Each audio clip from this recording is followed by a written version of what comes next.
Abdul Malik says, what's the difference between past perfect and present perfect, and how can I use them effectively? Okay, so that's a great question, Abdul Malik.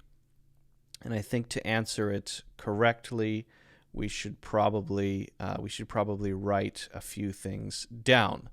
Now, to be clear, what is the past perfect and what is the present perfect and how are these used?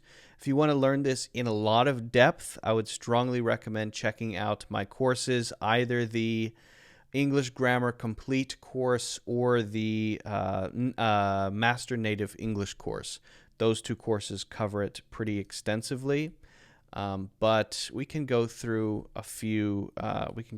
More specific examples just to get a general sense for how these work. So, head over to the board quickly and talk about how we build these. So let's start with the present perfect.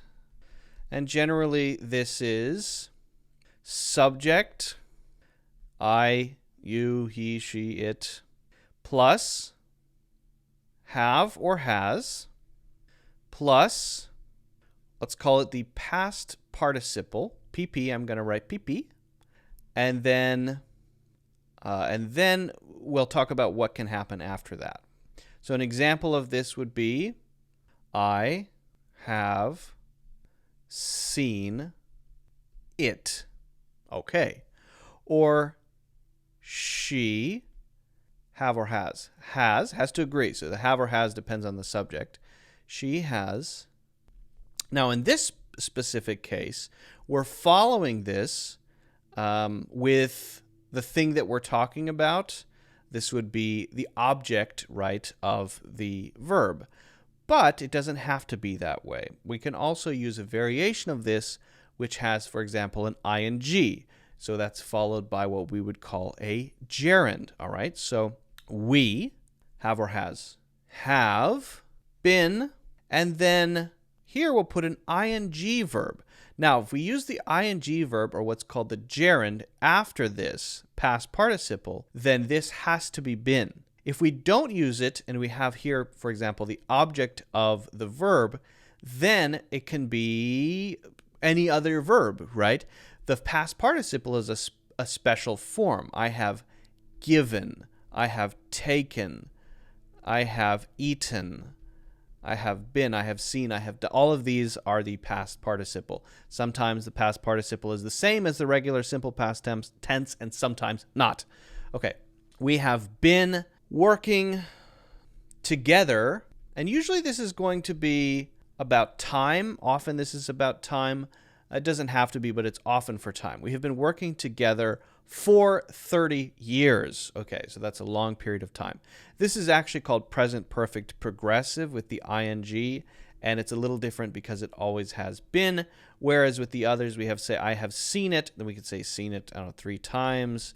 I have seen it before. I have eaten already. So the reason I say it doesn't have to be, we can put different things in here, is that it could be the object, it could be a noun, it could be, for example, an it, right, or a there, but it could be something like I have eaten today, or I have eaten already. Okay, well, already, that's not a noun, that's not a thing, right? So there are a lot of different ways to use it, and we're not going to look at all of the examples. I'm just trying to give you a sense for this, okay? So that's the present perfect and present perfect progressive, and then you have the past perfect and past perfect progressive. You have the past, and this is a little simpler in some ways because you have the subject plus had only, plus past participle, and then something. Okay, simple example, I had taken 1. Okay, now what's going on with this one? With the present perfect, what we're talking about is stating a truth, right, about the present, but in reference to the past. It's true right now that we have been working together for 30 years. right now we are still working together, and it started in the past, right? 30 years ago, but it's still going on. So it's a statement about the truth. It's different from the past tense in that we're talking about a present truth in reference to the past rather than focusing on a past event, like I ate a banana for breakfast, right? Instead of I have eaten 3 bananas today, which would be about right now. What's true about right now?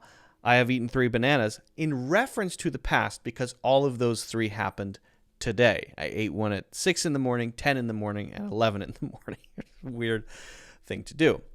So I had taken one is to say it's true. Well, this is a little different. I have taken one is to say it's true about me that I have taken one.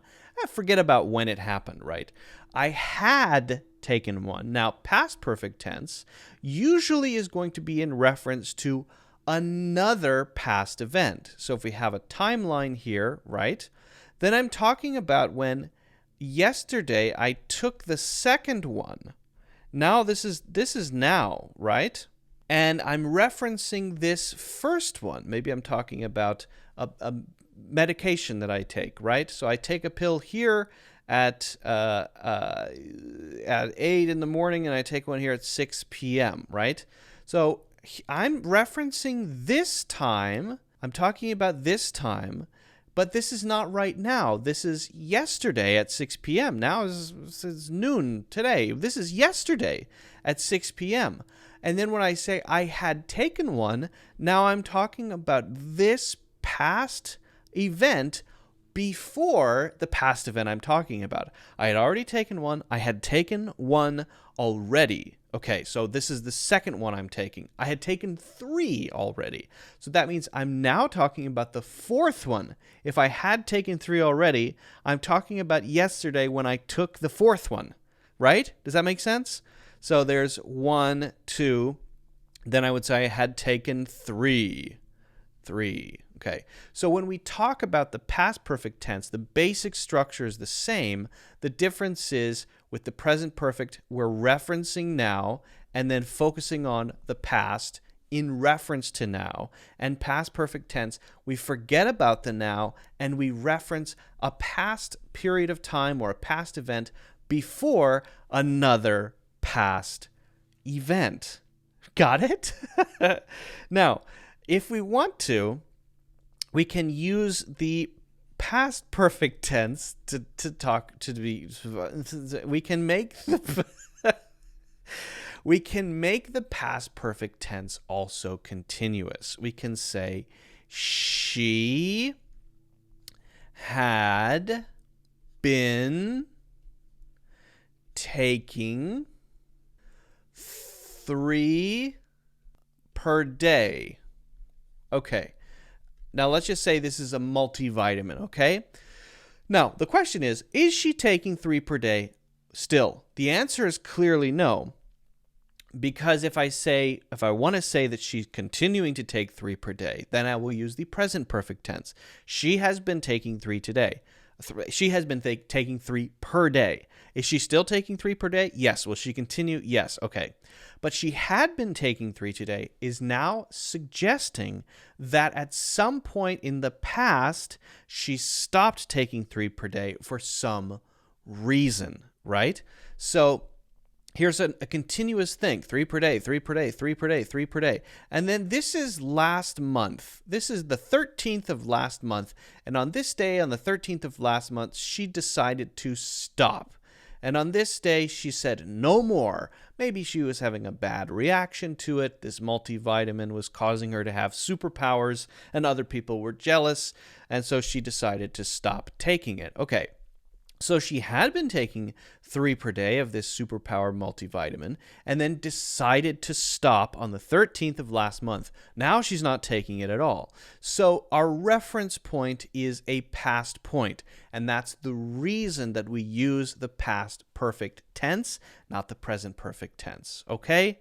That's the basic idea. So I know this is really complicated, and it's also very complicated for me to kind of come up with on the spot, but I've talked about this a lot, so it's something that I can I can speak about fairly well. But I hope that answers your question, Abdul Malik, at least a little bit. If you want to learn more about this in depth, right, you want to learn about different tenses and how these work, including the present and the past perfect tenses, I would strongly recommend checking out my full grammar course. I have a full grammar course that should be on sale. It's called English Grammar Complete, and it includes this, among other things. It's quite a long and intensive course all about different sentence structures, and it is essentially me talking like this for many hours, except I've prepared for much longer for those examples. So they're they're even more clear and will really help you understand how the different tenses work. So hopefully, Abdul Malik, those make sense. If you have any questions about this, let me know. And don't forget to check out the courses.